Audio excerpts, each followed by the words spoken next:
A special session is coming your way aimed at bringing tolls back to Connecticut. Right now on Face the State, we'll talk with Governor Ned Lamont, plus Senate President Martin Looney and House Minority Leader Themis Claridis. Also, it has made headlines for 2 weeks, the case of Jennifer Dulos. What is next? We'll talk with Ryan McGuigan, a former prosecutor and defense attorney. It's all straight ahead this Sunday morning, June 9th, 2019. From Eyewitness News, Connecticut's most watched local political program, this is Face the State. Good morning, everyone. We begin with what is next in the quest to return tolls to Connecticut. There was a big battle over them during the legislative session, but lawmakers did not take official action. With us today to talk about this is the man who will call a special session to talk about this, the governor of our great state, Ned Lamont. Governor Lamont, good to see you here in the program. Dennis. Are you disappointed that lawmakers did not handle tolls during the session? It's not about tolls. It's about fixing our transportation system, making sure we get the state moving again. It's the #1 item of importance for every business leader I talk to. It's a question of then how do you pay for it? And the Republicans have said we've got a plan, prioritized progress. They want to pay for it through borrowing on the backs of the taxpayers with interest. And we have an alternate plan. It's a user fee collected via electronic tolling. 40% of the folks are out of state who pay that. And then we're going to figure out where is there a compromise so we can get this going. But we all agree we got to fix our transportation system, speed up our transportation system, and pay for it. Why wasn't it handled during the regular session, though? Because a lot of people want to know, because these special sessions cost money. Yeah. I think because it's a tough vote for legislators, and they don't really necessarily want to take a tough vote. And I've got to get them ready to step up and cast a vote. You know, there's a way we can reach a compromise. There are a lot of ways we can do this, but we got to do it. We got to fix our transportation system. You know, #1 I heard was balance your budget in an honest way, fiscal stability. And #2, speed up your transportation system. The two key things if you want to get the state growing again. What kind of compromise do you think you're talking about in terms of, do you hope to get Republicans on board with a tolling system? I'd love to get Republicans on board. And we're going to be sitting down with the leaders next week and see what they're willing to do. You just can't say no to everything, but tell me what you are willing to do. Is it a little bit of prioritized progress, a little bit of bonding, as well as some electronic tolling? We'll find a mix that makes sense. When do you think this session will take place, and how long will it last? How many days? Well, you know me. I always want to get it done yesterday, and everybody says, slow down, Governor. So I will let the legislative leaders give us a schedule. But for me, sooner rather than later. I mean, how much longer do you want to, make up your mind and study this? Let's get going. Do you see it as a one-day session, or will it last longer? Well, I think it's going to last longer. Look, they've got to do a few other things.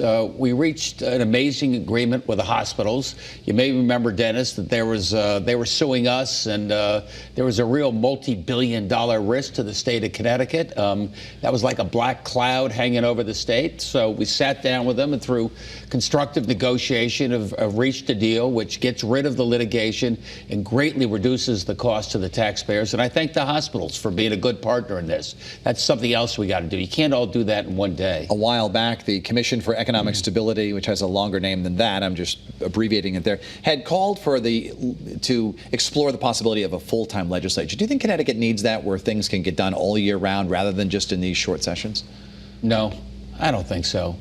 I think, the leadership and maybe some of the key committees need some more time. For them, it is almost a full-time job, and they don't really get compensated for it. But I think for the great group of people, most of the folks, we don't need a full-time legislature. I kind of like the fact that they are citizen legislators and have their foot in the real world. Are you disappointed that sports betting and marijuana weren't addressed in this session? Or weren't handled? Well, marijuana, I think we could have moved on that, but it's complicated. Massachusetts has done it. Illinois just passed it. It'll take some time for catch up, but it's not, that important as a priority to get the state growing again.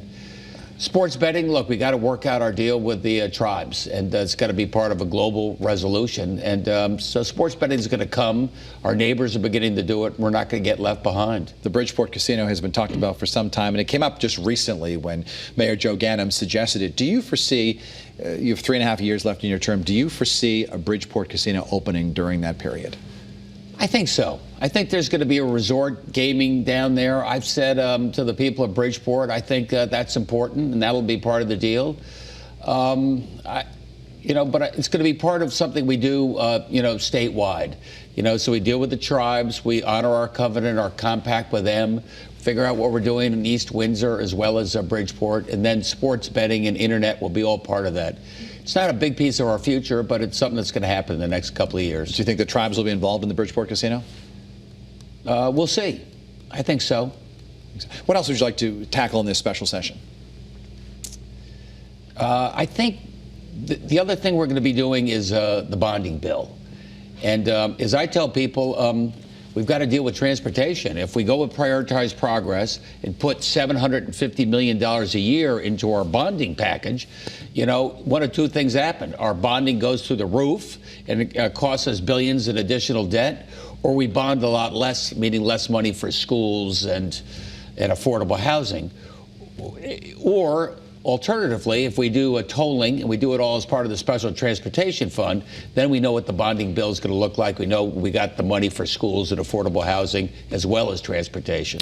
Pretty much everyone who comes in here, lawmakers and experts, and I'll ask them how are things going at the Capitol, and they say that they like dealing with Governor Lamont because of your affable personality, that you're likable. And I'm wondering, when you hear these polls where your approval rating is low, how does that make you feel on an emotional level? Oh, I don't care. You don't care at all? I really don't. I mean, I'm here to do some tough stuff. And let's face it, Hartford's been not doing the tough stuff for an awful long time. And we inherited a $3.5 billion deficit. We have a $100 billion unfunded pension liability, and our roads and bridges are structurally falling, and we got to do better on that. So I'm asking people to, eat their lima beans. We got to do some tough stuff.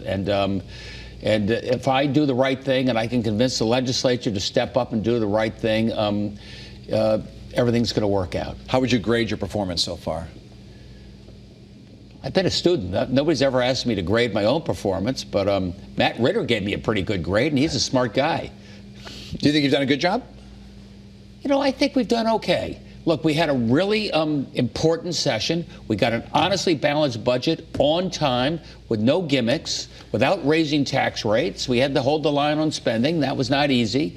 We got that done.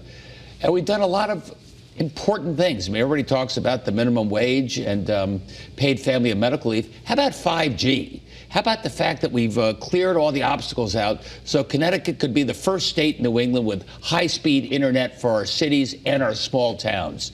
So we have faster internet access in Brooklyn, Connecticut than you have in Brooklyn, New York. So there are a lot of bills that people aren't focused on that are really important that we got done. A very busy summer ahead for Governor Lamont and lawmakers as a special session looms. All right, Governor Lamont, thanks so much for being with us here. Enjoy the rest of your weekend. When we come back, we will talk with Themis Claridis and Martin Looney about this special session. Later in the program, the story everybody's talking about. We welcome you to watch past editions of Face the State right here on our YouTube channel or our app.